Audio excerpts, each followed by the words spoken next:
Good morning, everyone. Welcome to ENGR 13 Lab. Does changing doors have a causal effect on the outcome? So anybody speculate, can think about that? What do you think? It's a tricky question. Okay, so Braden says, yes, it has a causal effect on outcome. Andrew says no. Perfect. That's what I was looking for. I think I would tend to go ahead and, if you look at the way... If you want to go on a break, go on a break. We'll start at 9:35. And if you have any questions about your notebooks and your previous lab assignments, I will be sitting here ready to answer. Okay, you should be able to share your screen now, Frank. Thank you. I'm doing fine, Braden. Thank you for asking. How are you doing?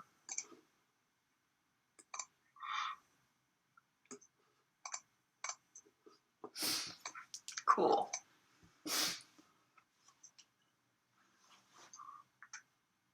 And remember to ask about a Sunday workshop of installing Anaconda if anyone wants to do that. We'll ask again on Thursday, but we have to commit on Thursday. Sure.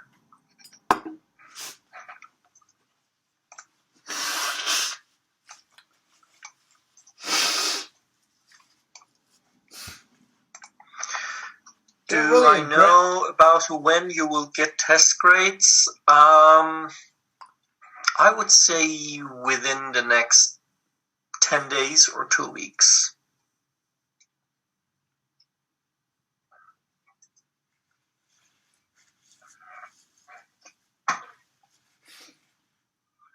Yeah, for every exam that I grade, I have to sit aside, cry for 5 minutes out of anger and shame of the mistakes that you have all made.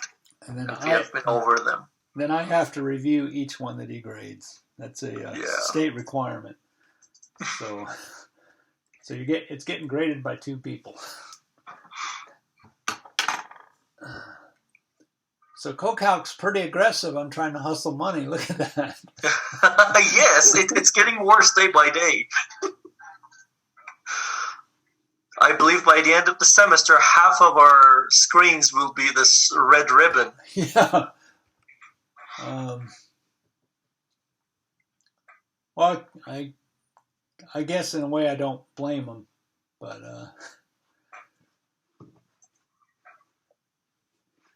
the worst part is that they do not give you a little black X to close the ribbon once you read it. Yeah, you're stuck with it, just burning in your eyeballs. Yes.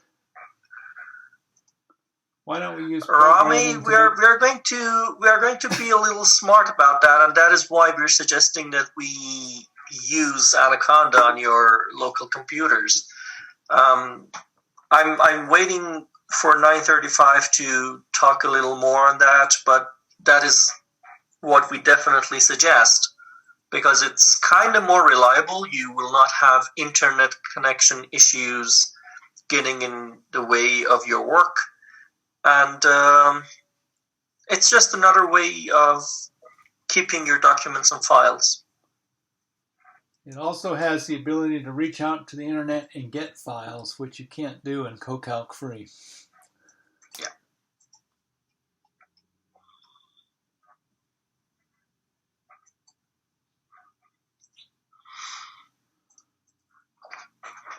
Okay, that's your stuff. Let me go check all the animals.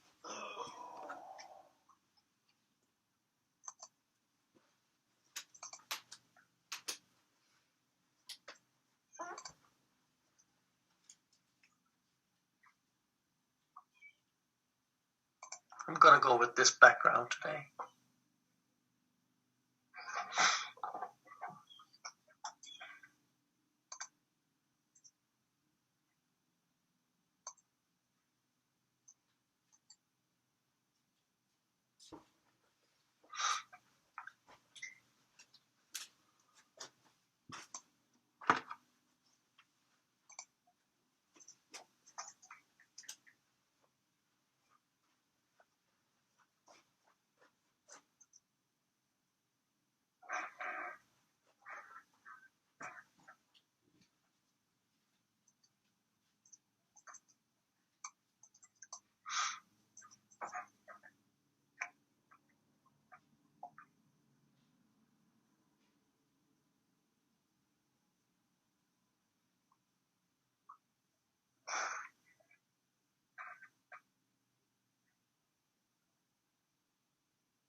What do you mean? Is it giving you an error? What does that error say? So I loaded it up and what's it called? It says just X on the Lab10 class V whatever. And then it gives me a whole bunch of strings of like why it won't work. So right now, Eric and Berlin are also having the same issue. Probably keep trying and it will go away after a few tries. It is probably another issue with CoCal connections.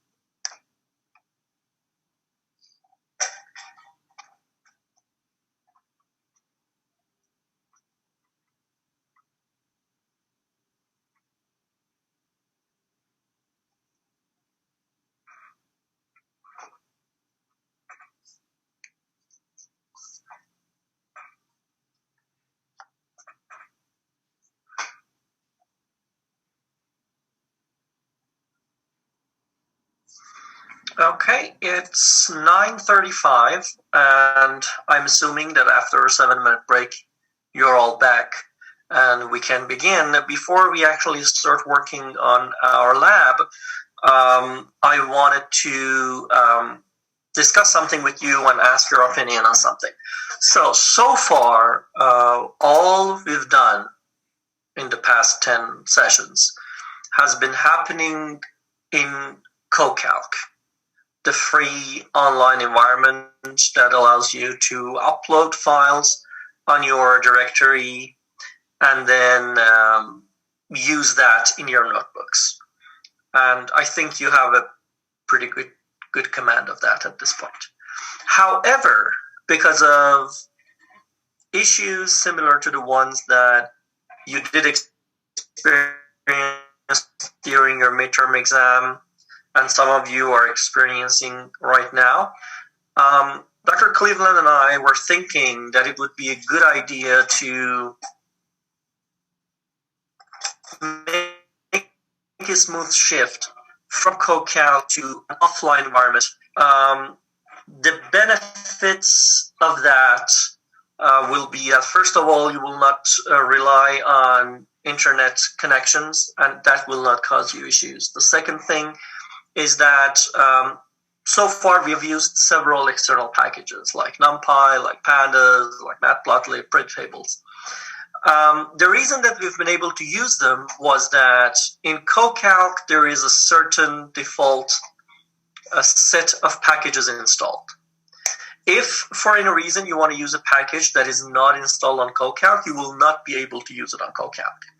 But if you run it on your local computers, you can pretty much install any packages out there and use it to your benefit. If you remember, the very first session of our lab, I told you how to install Anaconda and have that on your computers. I'm not sure how many of you actually did it, and we have not used it so far. But what we were thinking was to hold another special workshop over the weekend, maybe on Sunday, and explain how to install Anaconda on your machines, how to install packages and libraries and Anaconda, and then basically teach you how to use that. Brandon, in terms of the only thing is that you have to actually install it. Using a Mac, that can be a little tricky, but once you have it installed and you have it running, you are golden. So there is basically no downsides to it. So right now I have, let me see how many students I have. I have 61 participants in this meeting. And I want you to please go on and type a yes for the workshop or a no. And that way we will have an idea on whether we are going to hold that or not. Cool.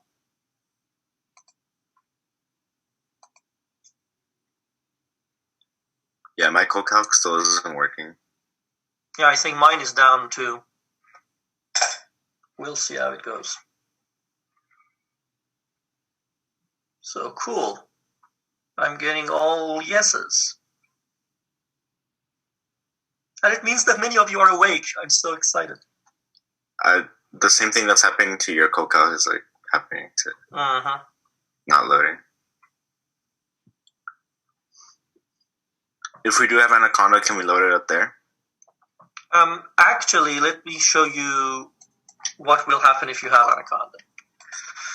So, you can simply go there and run your Anaconda Navigator, which will be loading using this, showing you this green circle. You have to give it a few seconds. And then in that, you will have plenty of different softwares. All we care about at this point is the Jupyter Notebook. So if you click on Launch and you launch that,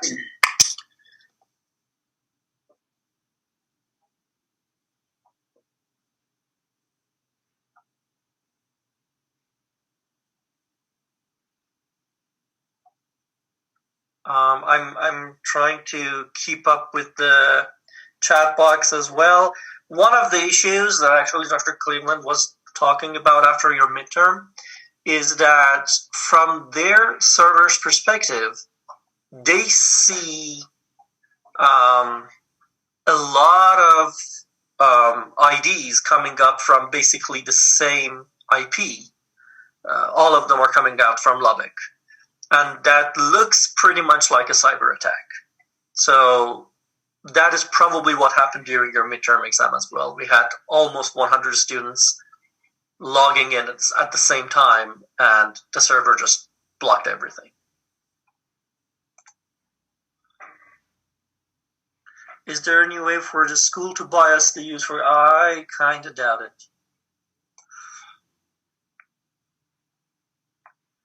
So when you click on the Jupyter Notebook, it opens something like this. And from the looks of it, I think that you will find lots of similarities between this one and the files portion of your CoCalc. And you can upload everything that you want. You can upload your notebooks, you can upload your files, images, and everything you want, and then access it through the Jupyter Notebook. So for example, I have a notebook from Lab10 that I basically created in CoCalc, but I brought the copy here. So whatever you had in CoCalc, you can download them on your computer and you can upload them on your Jupyter Notebook. And as you see, the environment looks identical. And you can basically run your notebooks on this. No,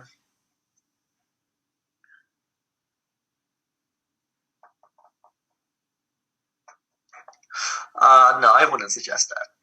Especially with my first name and last name, you don't want to do risky business like that.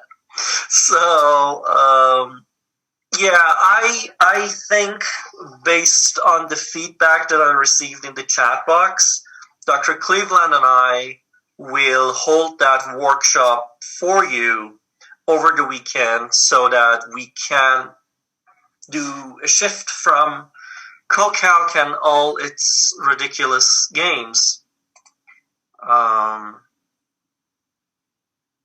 towards Anaconda so that you can use your own local machines.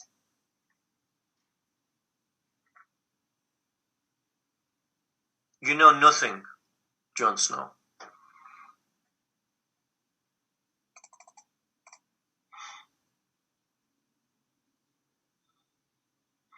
So I'm kind of waiting and giving it another chance because I had some things up there, but if it doesn't come up, it's all right. No, Dong, because if we do that, we will not have time to cover the examples and exercises for your lab, and we don't want to get stuck in that situation. So, September 29th. Actually, let me go ahead and download this just to be sure. So, let us begin the lab, and we will inform you about... No, Brandon, of course there's going to be a lab. It's not going to be that easy with me. So we are going to inform you more about the situation on that workshop, but now let us go ahead and work on your Lab 10 underlying class version. For this lab, there is no full narrative, worksheet only business. There's only one notebook provided to you. You will work on that and you will upload that. And it has been checked. It's not going to give you exporting issues if everything goes fine. But if it does, you can always let me know.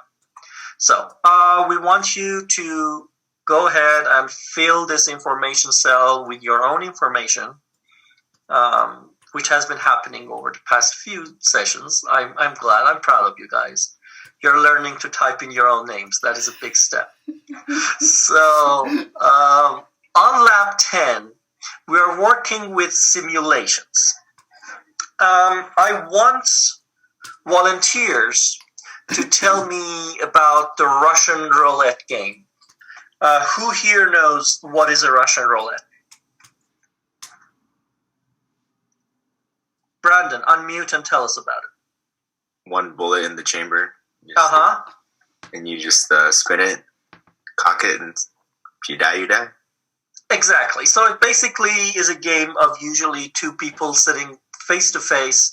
There is one bullet in the chamber. They just roll it. They click.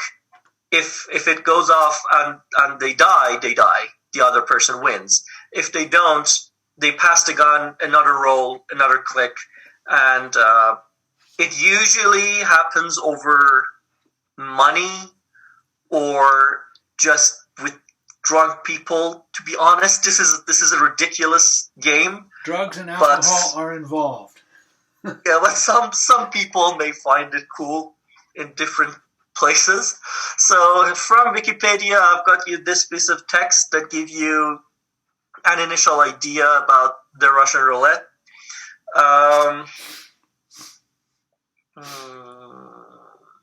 Okay, in the chat box. Rame, no you don't.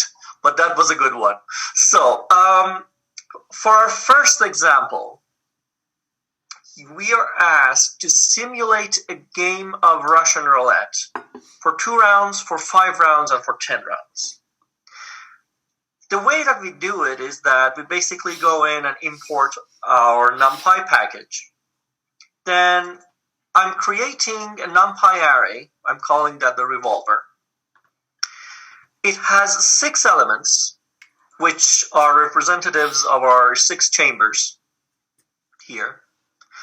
I have 1 for the chamber that has a bullet and 5 zeros for the ones that are empty. So what we are doing is that for 2 rounds, we are using the random.choice function from the NumPy library, and we are choosing 2 random numbers from the revolver array. And when we do that, we get lucky and we do not die. If we go for 5, at the 3rd shot, we die. If you run that again, you don't die. So that's the whole idea behind the randomness and the probability of this happening. So this is not really the topic of this lab, but can you tell me what is the probability of getting killed at each shot? 1/6. Thank you very much. So 1/6 will be the probability of you getting the bullet. 5 out of 6 will be the probability of you not getting the bullet. But then the question is, would you do it? Because even 1 out of 6, you will die. So it depends on the caliber, yes, but usually, classically, it is played with a revolver, and it has 6 cartridges. Then if you run it for 10, let us actually run it a few times and see. Yeah, you're gonna get the bullet one way or another. So it becomes extremely unlikely to go for 10 rounds and not getting the bullet. Max, what have you uploaded? I have a feeling that you went for 10 rounds and you didn't get killed. There you go. I knew it. So, but do not let this encourage you to get into this business. You're not going to get that lucky outside of Kolkamk. So, that was a very easy example of a simulation. So, we first define the space or an array of all the possible outcomes. Then we go and randomly choose one of those outcomes. So I found this, which I thought you may find funny. I actually liked it pretty much.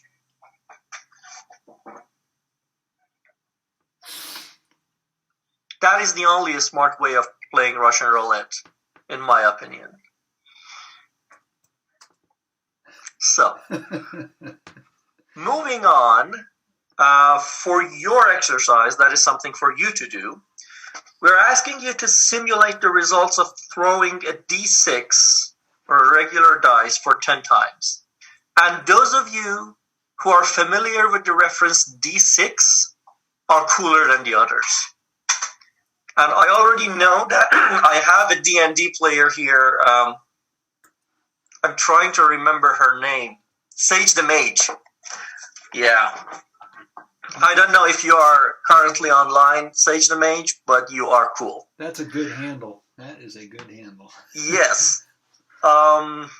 So, if you want to do this, can you tell me what will be the main difference from the revolver example?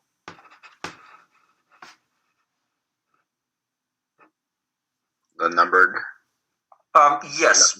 So in the previous one, we had revolver with 1 and 5 zeros. What will you have for this one? Just 1 through 6. 1 through 6. Very good. And I'm seeing similar answers in the chat box. And Dong, exactly, that is an even better point. You will not die. Or you will not die from a bullet. That's even more precise. You may die. So that is the first exercise for you.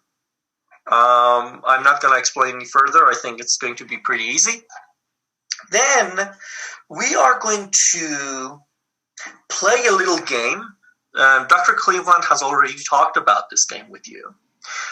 You're going to throw a dice, and based on the outcome of that die, you are going to gain or lose money. So if the number is 1 or 2, you are going to gain -$1 or basically lose $1. If it is 3 or 4, you are staying neutral. You're not gaining, you're not losing. And if the number is 5 or 6, you're gaining $1. So you're asked to define a function to simulate a game with the above rules, assuming a d6. and compute the net gain of the player over any given number of rolls. And then, using that function, you're asked to compute the net gain for 5, 50, and 500 rolls. So, let me have a look at the chat box. Do we have anything there? So, let us move on and look at what we have here. So, I'm naming this function D6 game. You can name it whatever you want. And the only input that it is going to ask for is the number of rolls, or how many times you want to roll the die, or basically how many trials you want to have. We're going to import NumPy. We are creating an array. We're calling that dice. It is going to have numbers of 1, 2, 3, 4, 5, 6. Then we're defining another object, which is random selections from our dice array for how many? The number of rolls. So if you want 5, it will have 5. If you want to roll 500 times, it will have 500 elements. Then I'm creating an empty list for our potential gains or losses. I'm calling that gain list. And this is the for loop that I'm using to apply the rules of the game. So for I, in a range of basically the length of our rolls, or for every roll that we do, if the number is less than or equal to 2, we are appending -1 to our gain list. That is what the rule said. So we are losing $1, and that is what we are appending. If the number on the die is less than or equal 4, given the previous roll, this means if it's 3 or 4, we are going to append 0. And then if it's less than or equal 6, or basically if it's 5 or 6, we are going to append +1. So these are the 3 rules of the game, and we are applying that using this gain list and the for loop. And then at the end, we wanted to go ahead and return the sum of that list. So for every trial, you're going to have either -1, 0, or +1. They are all going to be in a list, organized. And then at the end, if you sum them up, you will have the total net gain or loss after doing that many trials. I have one additional line here that I have hashed it out.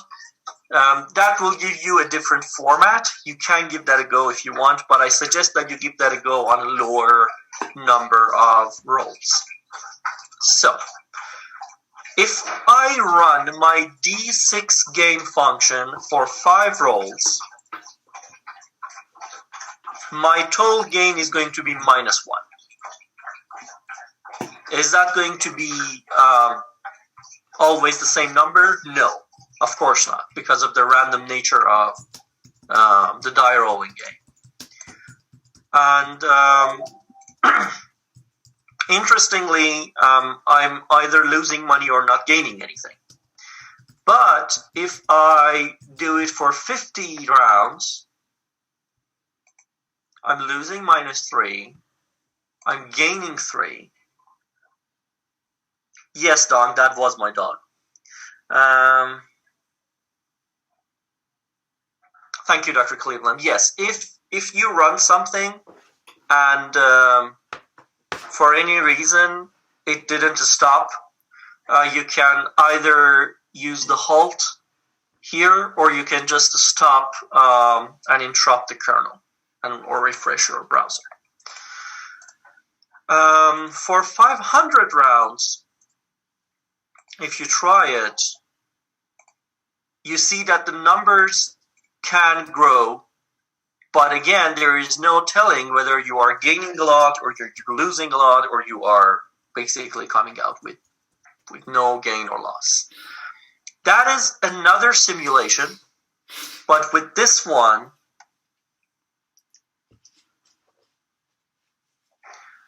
Tina, if this were a game, how many times should I play the game to ensure a profit?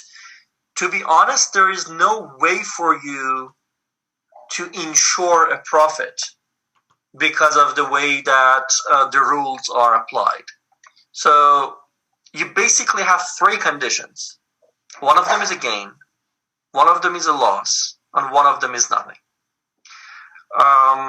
Maybe if for 4 numbers you would gain and for 2 numbers you would lose, there were more weight on you winning.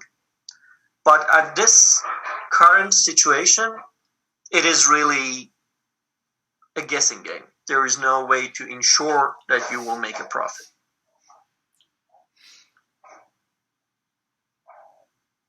So, yes, as I was saying, this is very similar to the previous simulation examples and exercises that you did. But with this one, in addition to simulation and rolling the die, you are applying a set of rules and deciding whether you are making money or you're losing money after a defined number of trials. So do you have any questions about example 2?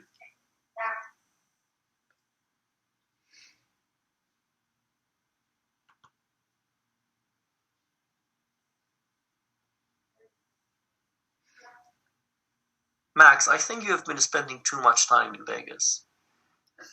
Yeah. In fact, I believe if you turn on your camera right now, you're sitting in the lobby of one of those giant hotels over there. Give him a good one. He's in the Bellagio. lobby of the Bellagio. Yeah. So we both think Bellagio. And if you are that kind of guy, let me know. I want to be your best friend. So, if you have no questions about example 2, for exercise 2, I have given you a set of rules. This time you have 4 rules. So, if the number is 1 or 2, your net gain is going to be -2 multiplied by the value of die. If the dice shows 3 or 4, your net gain is $1. If the dice shows 5, your net gain is 2 multiplied by value of die. And if the die shows 6, then your net gain is -$5. You say 2 times the value of die? Mm-hmm. Like, so if you get a 5, so it's just 2 times 5? Yes. Okay. But I want you to program it like this. I don't want you to go in and just put 10. Okay. Then you're going to define a function to simulate a game with the above rules, assuming a D6, compute the net gain of the player over any given number of rolls, and then compute the net gain for 5, 50, and 500 rolls. This is exactly identical to the example that I showed you. So the thing that you need to play around with is basically this part. You're going to apply new rules.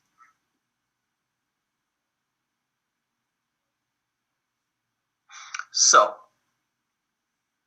do we have any questions? Okay, cool. Let us move to the Monty Hall game. Dr. Cleveland, this is the game show. Yeah, I grew up watching it. I mean... Cool. I think Monty Hall passed away in 2017, and he was hosting the show for almost 30 years. Yep, and then he had his, Carol Merrill was one of the assistants, and it's like, the game's not like Wheel of Fortune, but it's the same setup. There's a host, and there's a couple of women assistants that move the prizes on and off the stage. Anyway, Yeah. this was state-of-the-art in television programming in the 1960s. TV's gotten a little more sophisticated since then. Yeah, I would say that. Keith, they told us at the shelter that she is a mix of lab and blue healer, but we also see some border calling her, so who can be sure? So, let's make a deal game show and Monty Hall problem. The Monty Hall problem is a brain teaser in the form of a probability puzzle. And the general idea is that you as the player, will see 3 doors, 3 closed doors. Behind these doors, there are 2 goats and 1 very cool car. Let's say a Ferrari.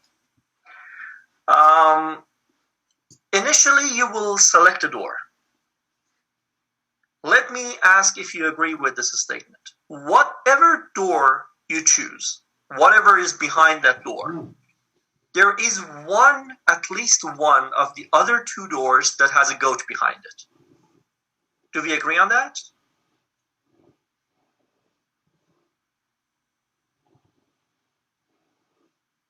Okay, cool. Because either you have a goat behind the door that you have chosen, which means there is another goat left, or there is a car behind the door that you've chosen, which means that there are 2 goats left. So there is at least 1 goat behind the other 2 doors. Once you make your selection, the game host is going to open one of those other 2 doors that has a goat behind it. So currently, out of the 3 doors, one of the doors is open and you can see a goat. Behind the 2 closed doors, there is 1 goat remaining and a car. One of those closed doors is your initial selection. The other one is the door that you just don't know anything about and you have not selected.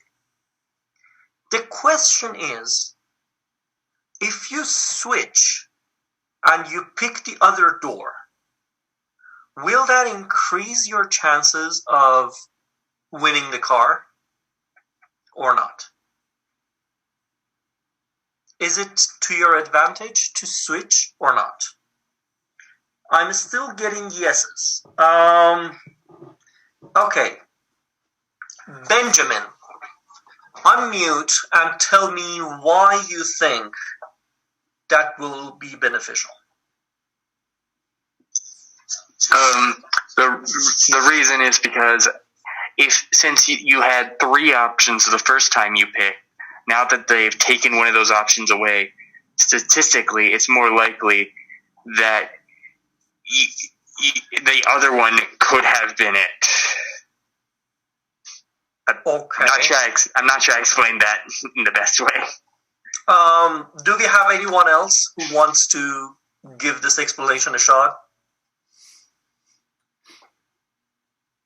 Dong says that the chance remains still the same. I'm going to ask for your opinion later. As soon as he opened the other door, he gave you the extra 33.3%. So in reality, you have a 66.6% that the other door is correct. Okay. Dong, go ahead and tell me why you think that the chances remain the same. Well, because you already chose your first door, so you have 1/3 of chance anyways, and then you open another door, you get to see the other 1/3 chance. What you don't know is still 1/3 chance, so it just still remains the same. It never changes. Okay. Now let me show you this. So initially you have 3 closed doors. And let's say that you choose door number 1. The game host opens door number 3 and shows you the goat. So now you're basically between door 1 and door 2. I have a question. Under what circumstances will you win if you switch? If you chose the wrong one to begin with? Exactly.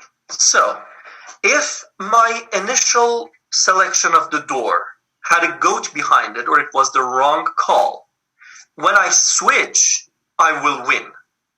So, what initially, looking at the 3 doors, what are the chances of me selecting the wrong door? 1/3 or 2/3. 2/3, because I have 2 goats and 1 car. So since initially I have a higher chance of being wrong, and by switching the wrong answer, I will get the car, there is a higher chance of switching being beneficial for us. Let's look at it from the other way. Under what circumstances I will lose if I switch? Chose the right one to begin with. If initially I had chosen the right door, and if I switch it, I will lose. So, looking at it again, I have 3 closed doors in front of me, 2 goats, 1 car. What are the chances that I will randomly select the right door?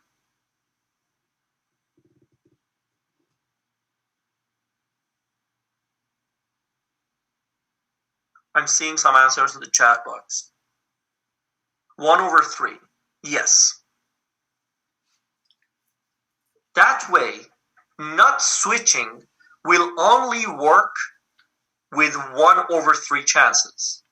Switching will work with 2/3 chances.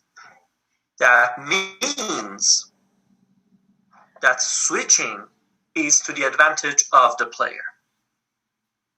That is the theory behind it. That is not using any machines or calculations or codes. That is just using the mushy muscles in our skulls to assess the problem. Now, are we all good with the explanations that I did? If you have any questions about the content of the Monty Hall problem, go ahead and ask. Or type in the chat box, whichever one you like.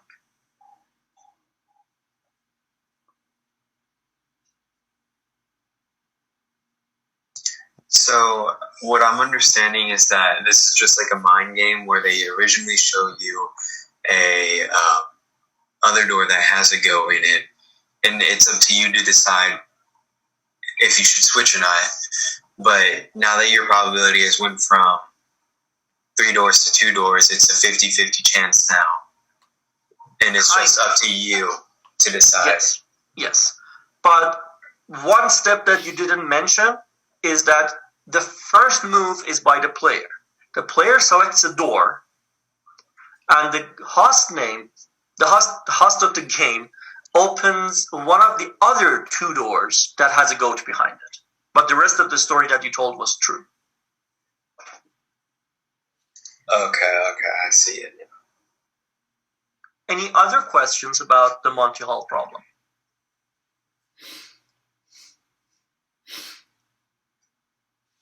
Okay. So, on example 3, we are asked to simulate the Monty Hall game for 1,000 times. Then use a bar plot and discuss whether players are better off sticking to their initial choice or switching doors. So, let's see what we are doing.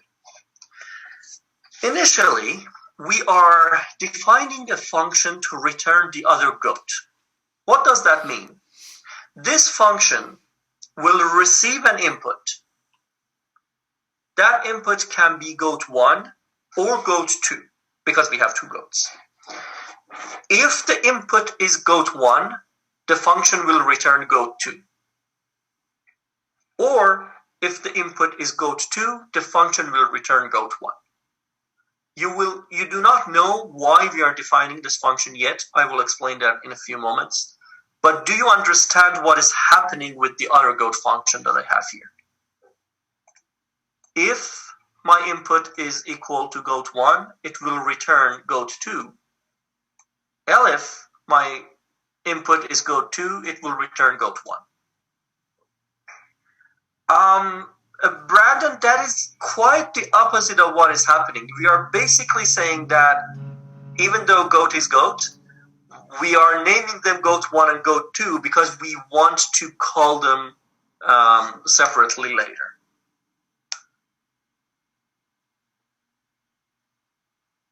I will tell you where this function is going to be useful for us, but for now I'm assuming that since this is a pretty basic function, you are following what is happening. So I am defining an array very similar to what we did for the revolver and the dice. These are the three possible outcomes. These are the contents of the doors, the objects behind the doors. So we have a car, we have goat 1, and we have goat 2. I'm also defining a list for the goats, which is basically goat 1 and goat 2. Now, I'm defining my mhgain function. This function is not asking for any inputs. What is happening? First, it is going to randomly choose one object from my doors array. So it goes to this line and randomly picks one of these values. The outcome of this can either be car, goat 1, or goat 2. I hope we all agree on that. Then we have three conditions for this. If our user guess that was randomly decided on the previous line is equal to goat 1, it is going to return a 3-part array. What the user guess was, the goat 2, which is the element that the game host reveals, and then car, which is the element that remains behind the closed door. So, if the user guess is goat 1, the second goat is going to be revealed, and the car is going to be behind the remaining door. If the user guess is goat 2, exactly the same thing is going to happen, except for the fact that the revealed goat this time is going to be goat 1. But the car is still going to remain behind the remaining door. It gets a little tricky when the user guess is the car. So, if the initial door, the initial selection, has the car behind it, we are going to create an object called revealed, which is basically a random selection from my goats array, this one.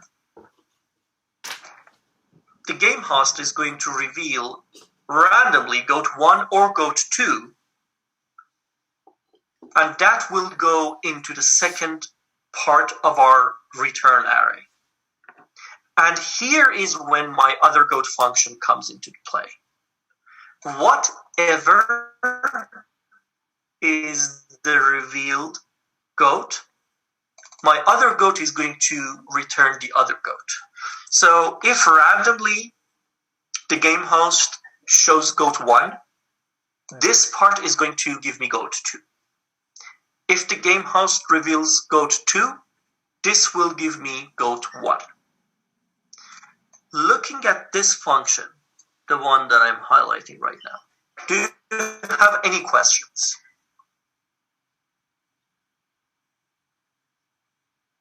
This makes my brain hurt. No, Travis, this you will get the hang of it. It's just a little different from what we have worked on, but it is simply a game, and we are going to show that statistically you're better off with switching your choice. So, do we have any questions about the mhgain function? Nothing in the chat box.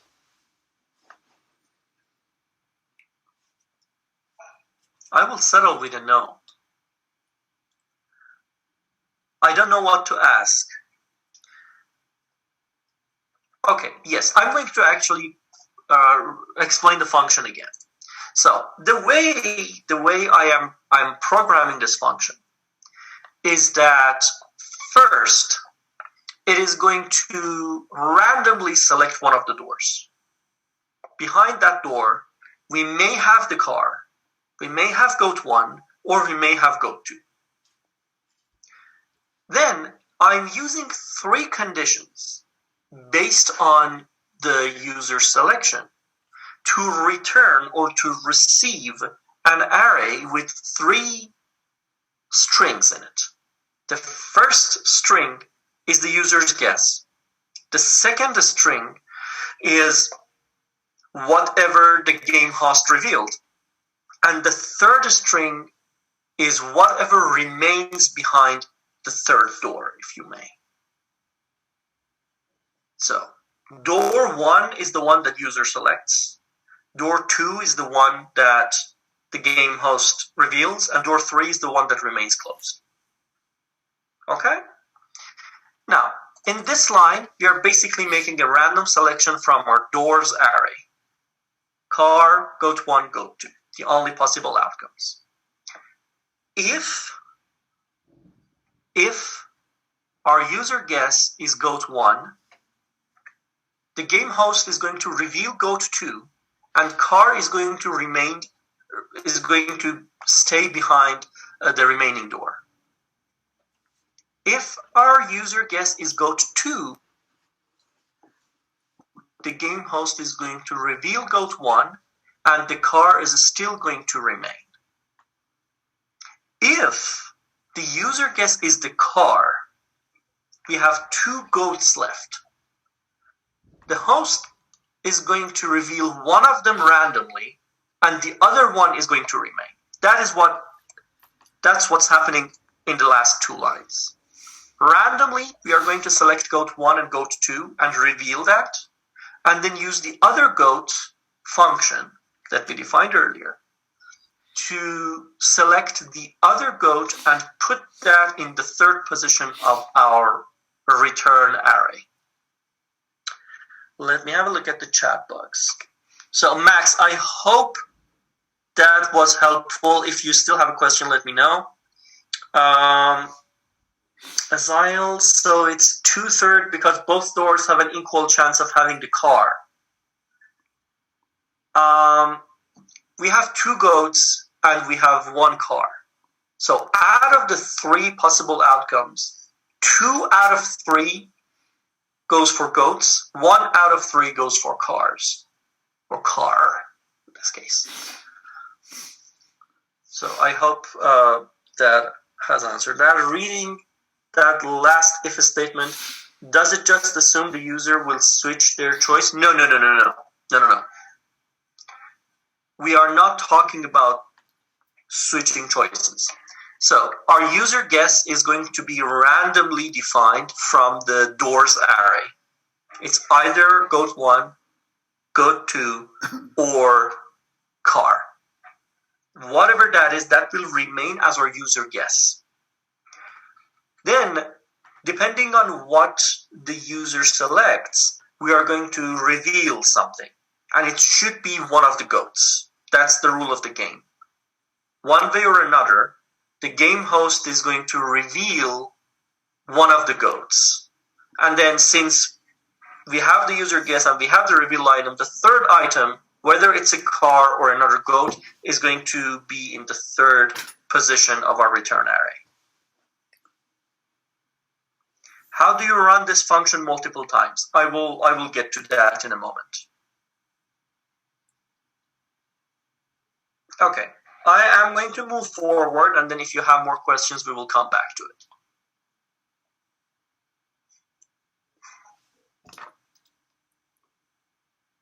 Rame, yes, as soon as I get there, you are way ahead of where I am.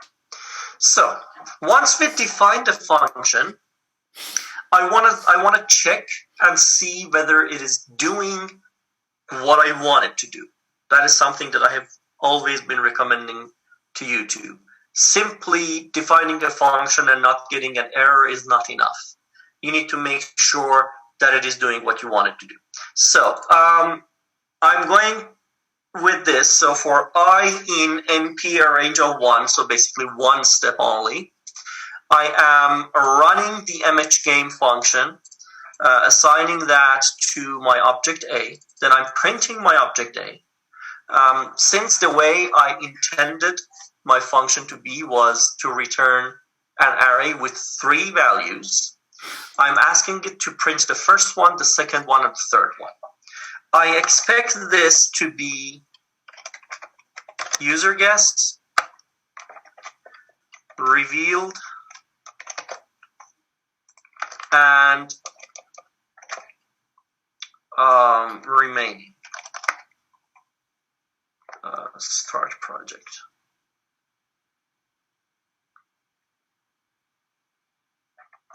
Okay, so if I run it,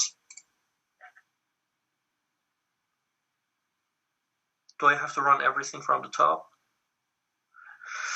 Yeah, so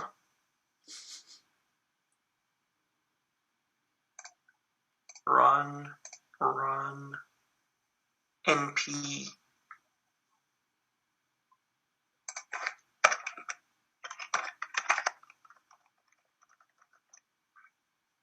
run, not onport, import. Okay, now hopefully it will work. Okay, so my A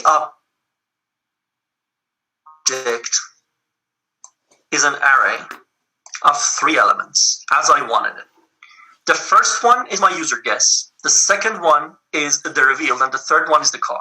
So in this instance, the door that I initially selected had goat 1 behind it.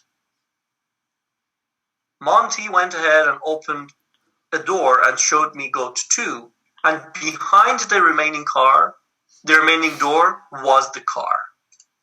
If you run it again, same answer.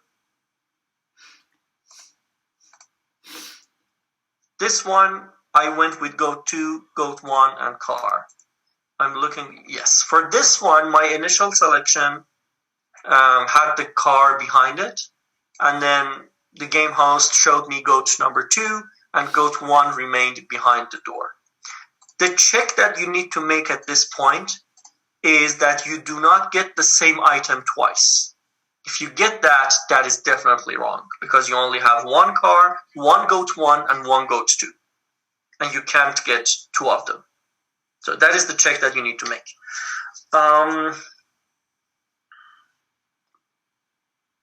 Yeah. So now that we know our function is working the way that we want, we can actually use it to run our simulation. I'm creating 3 empty lists, C1, C2, and C3. One of them is for my user guesses. The other one is for my revealed items, and the third one is for my remaining items. Let's say that I want to run the simulation for 1,000 times. I go with for I in MP arrange 1,000 times. My game object is basically my mhgame function running for once for every trial. So if I have 1,000 trials, I will have 1,000 game objects. At each step, I want to append the first element of that list, very similar to what we did here. I want to append the first element to my C1 list, the second element to my C2 list, and the third element to my C3 list. If you do this, it will simply run a for loop with 1,000 steps and put the values in your C1, C2, C3 for user guess, revealed, and remaining. Then I am creating a pandas data frame. I'm defining that using a dictionary. I want 3 columns in my data frame: user guess or guess, revealed, and remaining.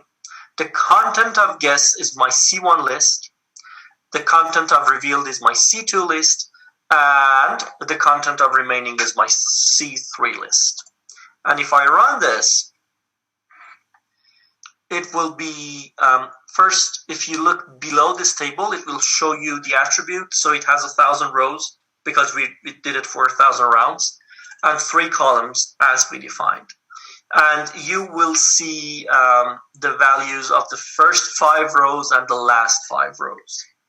That will give you an idea whether you are getting the right data frame or not. Again, if you see one item repeated in a row, that means that there is something wrong with your function. If you see an item being repeated in a row, that is a bad sign. So, now that I have defined my data frame, I want to go in and get a count of all the instances where I had car in my initial guess. So how many times did my initial guess, my original guess, had a car behind it? So I go to my game DF, my data frame. From the column guess, I want the ones that are equal to car, and by dot shape 0, I'm basically getting a count. So this line will give me the number of instances where I have car in my first column, or my guess column of my data frame. I do the same thing for the third column, or the remaining door. So I'm getting the number of times where I had car behind the remaining door. The one that I had the chance to switch to, but maybe I did, maybe I didn't. We do the same thing for goat 1, we do the same things for goat 2. So how many times did we choose goat 1 in our initial guess, and how many times we had goat 1 in the remaining door? How many times we chose goat 2 in our initial guess? How many times goat 2 was the remaining item? We get these. I'm putting them in, I'm assigning them to objects original underline car, remaining underline car, and so on. And then here I want to create a grouped bar plot. This is something that you haven't seen yet. We have talked about bar plots, but this is a grouped bar plot, which basically means that for each item in that plot, we are going to have more than one column. You will see how it looks. So I'm importing my plotting library. I'm saying that I want the width of my bars to be 0.25. Then the height of my bars are going to be the counts of original car, original G1 or goat 1 or original G2, and then remaining car, remaining G1, remaining G2. These values I got here. So this will be how high the bars will go. Then to set the position of these bars on the plot, I'm going with the NP arrange of length of bars. So if I have 3, it will go for 3. 1, 2, 3. And then the second bar that is going to be in the same group, right next to it, is going to be the same plus the bar width. So the 0.25 that I defined here is basically going to say, for the first item, I have a tower here. Let me show it. Okay. And then 0.25 to the right, I want the other column. 1 bar width to the right, create the second column. And then we are going to make the plot. This is very similar to what you have already seen. We are going to name the X label. We are going to name the X ticks, which are those tiny lines on the X-axis. And then we are going to add a legend, and we are going to get this plot. This is a grouped bar plot. because we have 3 groups. In each group, we have 2 columns. Now, let's see what it means. Looking at the first group, we are seeing that out of the 1,000 trials, in almost 320 of cases, we had initially guessed the car. However, in almost 600, I would say 70 or 80 of cases, the car was behind the remaining door. This simply means that there was a higher chance of finding the car behind the remaining door, which means that there was a higher chance for the player to win if they had switched.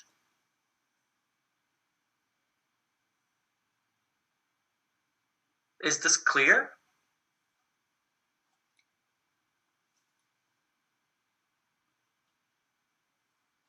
This is a very scary silence. Okay, yes.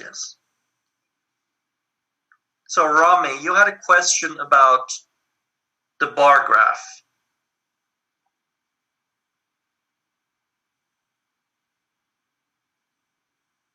Yes, so the orange bar in group 1 are the number of cases where the player's original guess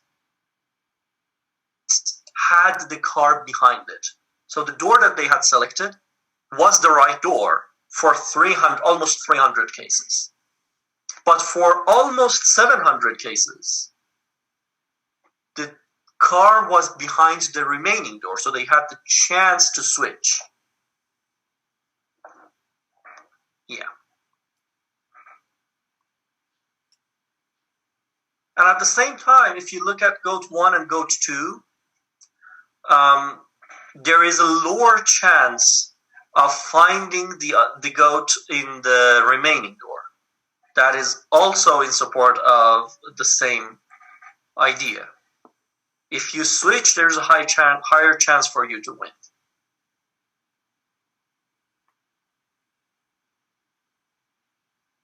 Come on, ask questions. This can be a little uncomfortable. It is different from what we have done before. So go ahead and ask. Should we have this all typed? You should have this in your notebooks. This is an example. Yeah. Any other questions? Oh yeah, that's why you didn't see an Andrew. So once you open your notebook, you will have this. Can you explain what the graph is explaining again? Yes. So, Tina, come and have a look at this. Let's have a look at the first group. This first orange bar and the blue bar next to it. Everything in orange is the original guess. Everything in blue is the remaining door. So this is saying that out of the 1,000 trials that we looked at, in almost 310, 320 cases, the first guess, the original guess of the user would lead them to the car. So if they had picked that door and if they had stayed with their choice and not switched, they would end up winning the game and the car. However, in almost 670 or 680 of the cases, the car was behind the remaining door, not the first door, not their original guess. So if they had switched to the other door, they would have won the car. So based on this comparison, you can clearly say that, okay, yes, it is beneficial to the player's interest. It is better for the player to make a switch. It will increase their chances of winning. I hope that was a good enough explanation, Tina. Rami, yes, but as you see, for the goats, there is a lower chance of finding a goat behind the remaining door. So again, you are better off with switching.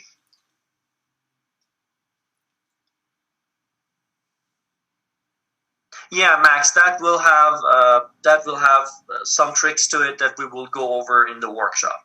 You need to adjust to some of the differences in Anaconda with Causality.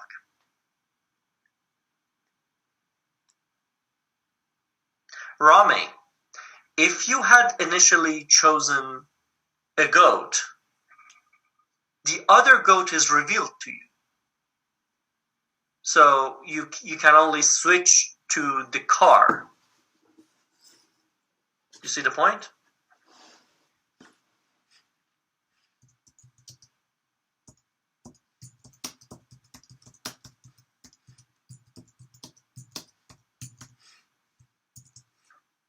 Orange is what the player chooses.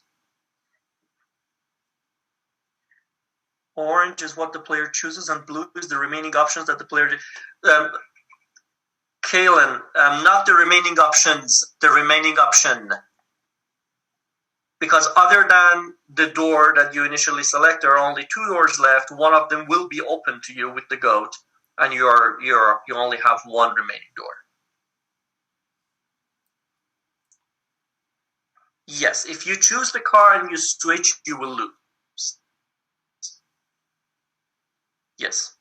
Okay, sorry to be annoying about this, but the blue bar, so the orange bar is what we originally guessed, right? But the blue bar for the specifically the car, is that accounting for everything out of all 1,000 trials? That's that's remaining that didn't get selected.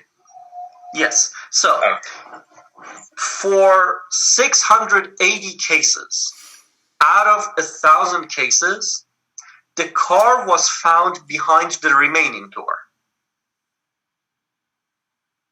So if you had switched, you would have won the car. Did you get it? Yes, cool. Yes, actually something that Eric explained, that was a very good point. When we are talking about probabilities, you can never be certain.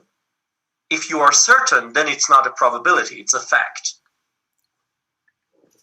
So the whole idea behind this is whether it's a higher chance of winning the car or not. If you knew for sure, then this whole thing would be unnecessary. So, let us move forward. I actually put this here because I thought that for many people, winning the car is not necessarily the best thing. Maybe you could win the goat. So, and in this one, as soon as the game host shows the goat, the guy just took away the goat and was happy with it. That is another possibility. So, example 4. We are asked to modify the Monty Hall problem and see what if there were 4 doors and 3 goats. So, previously we had 3 doors, 1 car, 2 goats. Now we have 4 doors, 1 car, 3 goats. Do you think it still makes sense to switch?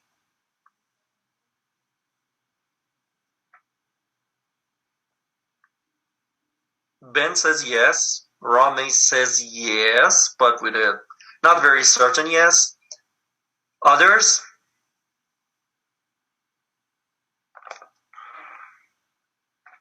Come on, wake up. Is 1 door still only revealed? Yes. Yeah, Tina, that was a good one. That showed that not only you are awake, you're smart. So, let's see what is happening. I'm importing my necessary packages. I have my doors object. Now it has 4 elements: car, goat1, goat2, and goat3. And then my goats array, which has goat1, goat2, goat3. Changes from the previous one. Let me run it. While in the previous example, we only had 2 goats and 1 other goat function would work. In this one, since we have 3 goats, that will be a little more complicated. So instead of 1 function, I need 3 functions.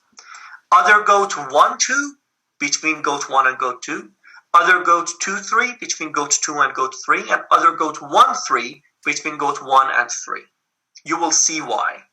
But the general idea is for other goat 2, 3, if you feed goat 2, it will return goat 3. If you feed goat 3, it will return goat 2. The logic is the same. You just need 1 function for every couple of goats. Then I actually go in. Guys, I'm not reading the chat box yet, but I will get to that later. I'm defining my mhgame function again. And this time, it is going to return an array of 4 elements. The user guess, the revealed item, the unrevealed item number 1, and the unrevealed item number 2. Because the way that the show works now is that you will see 4 doors in front of you. You will guess one of them. 1 goat will be revealed to you, and you will have 2 doors that are not shown to you. And you have the chance to switch. Whether you do it, you will not do it. We'll talk about that later. So, I'm redefining my array goats here, goat 1, goat 2, goat 3. My user guess is going to be from my doors array with 4 elements, very similar to what you saw. But this time, we have 4 possible outcomes. It can be goat 1, it can be goat 2, it can be goat 3, or it can be the car. Now, what will happen?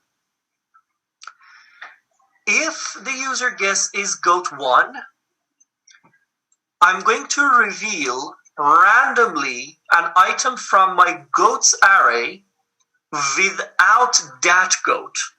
So I'm removing goat 1 from my array of goats and randomly picking between goat 1 and goat 3 and reveal one of them. And then I'm using my other goat 2, 3 function to basically put one of the unrevealed items. And of course, the car is going to be another unrevealed item. So, user's guess is goat 1. Between goat 2 and goat 3, one of them is going to be revealed. The other one is going to be sent to the unrevealed item. There is no difference between unrevealed 1 and unrevealed 2. You will see why later. But just for now, know that there is no difference between unrevealed 1 and unrevealed 2. If the user's guess is goat 2, we are going to randomly select between goat 1 and goat 3, reveal one of them, and put the other one as the unrevealed item, and my car is going to be the other unrevealed item.